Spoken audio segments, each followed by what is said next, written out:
മലയാള cinema പ്രേമികളും അതിലേറെ മമ്മൂട്ടി ആരാധകരും ആകാംക്ഷയോടെ കാത്തിരുന്ന ഒരു ചിത്രമാണ് ബസൂക്ക എന്ന് പറയുന്ന സിനിമ. ആ സിനിമ ഇന്ന് റിലീസായിട്ട് നമ്മുടെ മുന്നിലേക്ക് എത്തിയിരിക്കുകയാണ്. ഈ സിനിമയോട് കൂടിയിട്ട് നമ്മുടെ മെഗാസ്റ്റാർ മമ്മൂട്ടിയുടെ ഒരു പേരുദോഷം മാറി കിട്ടും എന്നുള്ള കാര്യം തീർച്ചയാണ്. കാര്യം മറ്റൊന്നല്ല, ഒരുപാട് പേര് പ്രത്യേകിച്ച് മമ്മൂട്ടിയെ ഇഷ്ടപ്പെടാത്ത മറ്റുള്ള നടന്മാരുടെ ഫാൻസുകാരെ ഏറ്റവും കൂടുതൽ പറയുന്ന ഒരു കാര്യമാണ്, ഇത്രയും കാലം സിനിമയിൽ നിന്നിട്ട് ഒരു 100 കോടി ക്ലബിൽ ഇടം നേടിയ ഒരു സിനിമ ഉണ്ടോ, ഉണ്ടെങ്കിൽ അത് കാണിച്ചു താട്ടെ എന്ന് പറയുന്ന ഒരു ചോദ്യം ഇപ്പോഴും ചോദിക്കാറുണ്ട്. അത് കേൾക്കുമ്പോൾ മമ്മൂട്ടി ഫാൻസുകാർ തല താഴ്ത്തി നിൽക്കാറുണ്ട്. അപ്പോൾ ആ ഒരു പേരുദോഷം കാര്യങ്ങളൊക്കെ ഇനി മാറ്റി നിർത്താം. ഈ സിനിമ എന്തായാലും 100 കോടി ക്ലബിൽ ഇടം നേടുന്ന ഒരു സിനിമ തന്നെയായിരിക്കും. ഇന്നലെ വന്ന പയ്യന്മാർ പോലും 100 കോടിയും 200 കോടിയൊക്കെ കളക്ട് ചെയ്യുന്ന ഈ ഒരു സമയത്ത് നമ്മുടെ മെഗാസ്റ്റാറിനും വേണം ഒരു 100 കോടി. അതിൻ്റെ ഭാഗമായിട്ട് തന്നെയാണ് ഈ സിനിമ ഇന്ന് നമ്മുടെ മുന്നിലേക്ക് എത്തിയിട്ടുള്ളത്. ഈ സിനിമ ഇത്രയും ആകാംക്ഷയോടെ കാത്തിരിക്കാനും ഞാൻ ഈ പറഞ്ഞ 100 കോടി ക്ലബിൽ ഇടം നേടുമെന്ന് പറയാനും കാരണം മറ്റൊന്നല്ല, അതിൻ്റെ പ്രധാനപ്പെട്ട കാരണം എന്ന് പറയുന്നത് നമ്മുടെ മെഗാസ്റ്റാർ മമ്മൂട്ടി എന്ന് പറയുന്ന സിനിമയിലെ നായകൻ തന്നെയാണ്. നമുക്കെല്ലാവർക്കും അറിയാം, സമീപകാലത്ത് ഏറ്റവും കൂടുതൽ വ്യത്യസ്തമായിട്ടുള്ള കഥാപാത്രവും വ്യത്യസ്തമായിട്ടുള്ള കഥയുമായിട്ട് വന്നിട്ടുള്ളത് മമ്മൂട്ടി ചിത്രങ്ങളാണ്.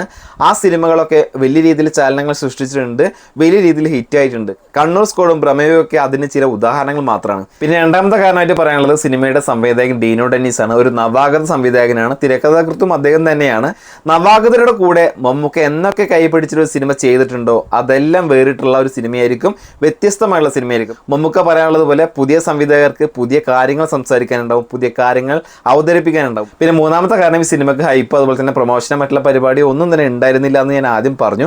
എന്നിരുന്നാൽ കൂടി സിനിമയുടെ ടീസറും ട്രെയിലറും ഈ രണ്ട് കാര്യങ്ങളും പിന്നെ കുറച്ച് ഫോട്ടോസും അണിയറ പ്രവർത്തകർ പുറത്തുവിട്ടുണ്ടായിരുന്നു. ഇത് തന്നെ ധാരാളമാണ്, വേറെ പ്രൊമോഷൻ്റെ ആവശ്യമില്ല. എന്നിരുന്നാലും വലിയ രീതിയിൽ ഒരുപാട് ആളുകളെ കൂട്ടി മറ്റുള്ള സംസ്ഥാനങ്ങളിൽ പോയി അങ്ങനെയുള്ള ഒരു പരിപാടികളൊന്നും ഉണ്ടായിരുന്നില്ല.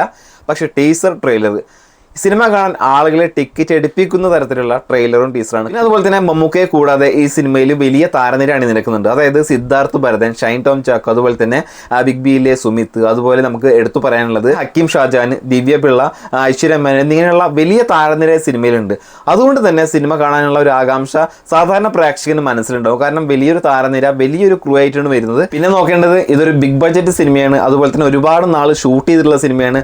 അതിനൊക്കെ പുറമെ ഷൂട്ടിങ്ങും കാര്യങ്ങളൊക്കെ കഴിഞ്ഞിട്ട് റിലീസാവാൻ ഒരുപാട് കാലതാമസം എടുത്തുള്ള സിനിമയാണ്. അതായത് ഒരുപാട് മിനുക്ക് പണികളും അതുപോലെ തന്നെ ഒരുപാട് ടെക്നിക്കൽ പരമായിട്ട് കുറേ കാര്യങ്ങൾ ഉൾക്കൊള്ളിക്കേണ്ട ഒരു സിനിമയാണ് ഈ സിനിമയ്ക്ക്. അതുകൊണ്ട് തന്നെ നല്ല പ്രതീക്ഷയുണ്ട്. വെറുതെ പെട്ടെന്നൊരു സിനിമ ഡേറ്റ് കൊടുത്ത് പെട്ടെന്ന് ഷൂട്ട് ചെയ്തിട്ട് പെട്ടെന്ന് ആളുകളിലേക്ക് എത്തിച്ച സിനിമയല്ല.